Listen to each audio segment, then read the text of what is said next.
ലോഞ്ചിന് special guest ആയിട്ട് വിളിച്ചിട്ട് അവിടെ നിന്ന് വ്ലോഗ് എടുക്കുന്ന ആളെ നിങ്ങൾ കണ്ടിട്ടുണ്ടോ?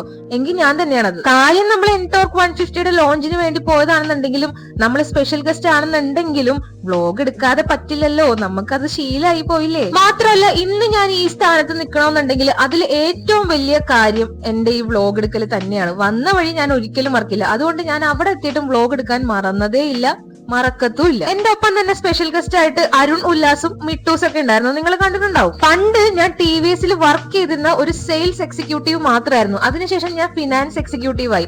ഇപ്പൊ ഞാൻ നിൽക്കുന്നത് എവിടെയാണെന്ന് നിങ്ങൾ നോക്കൂ.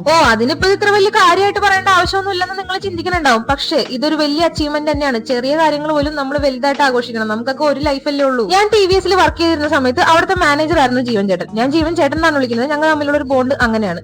അതിനുശേഷം ഞാൻ ജീവൻ ചേട്ടനെ കാണുന്നത് ഇപ്പോ ഈ ഒരു ലോഞ്ചിന് വെച്ചിട്ടാണ്. ജീവൻ ചേട്ടൻ ഇപ്പൊ വർക്ക് ചെയ്യുന്നത് ഇവിടെ SVTVS AGM ആയിട്ടാണ് വർക്ക് ചെയ്യുന്നത്. പക്ഷെ ആ പരിചയത്തിന്റെ പേരിലൊന്നുമല്ല എന്നെ ഇനോഗ്രേഷന് വിളിച്ചത്. അവിടുത്തെ വൈസ് പ്രസിഡന്റ് ആയിട്ടുള്ള അനീഷ് സാർ മുഖേനയായിട്ടാണ് എന്നെ വിളിച്ചത്. അനീഷ് സാർ എന്റെ വീഡിയോ കാണാൻ ഇടയാകുകയും അങ്ങനെ എന്നെ റെക്കമെൻഡ് ചെയ്ത് അങ്ങനെ എന്നെ വിളിച്ചതാണ് കേട്ടോ. എന്തൊക്കെ പറഞ്ഞാലും ഇത്ര വൈഡർ റേഞ്ചിലേക്ക് എന്റെ വീഡിയോസ് എല്ലാരും കാണുന്നുണ്ട് എന്നുള്ള ഒരു കാര്യം അറിഞ്ഞപ്പോ ഐ ഫീൽ സോ ബ്ലെസ്ഡ്. നമ്മൾ ചെയ്യുന്ന പണിക്കൊക്കെ ഒരു പേ ഓഫ് കിട്ടുന്നുണ്ടെന്ന് അറിയുന്ന ഒരു സാഹചര്യം ഇല്ലേ, that makes a special key. അപ്പൊ coming back to my point, നിങ്ങൾക്ക് എൻടോർക്ക് 150 ടെസ്റ്റ് ഡ്രൈവ് ചെയ്യണമെന്നുണ്ടെങ്കിൽ കാക്കനാടുള്ള SVTVS വിട്ടോളൂ കേട്ടോ.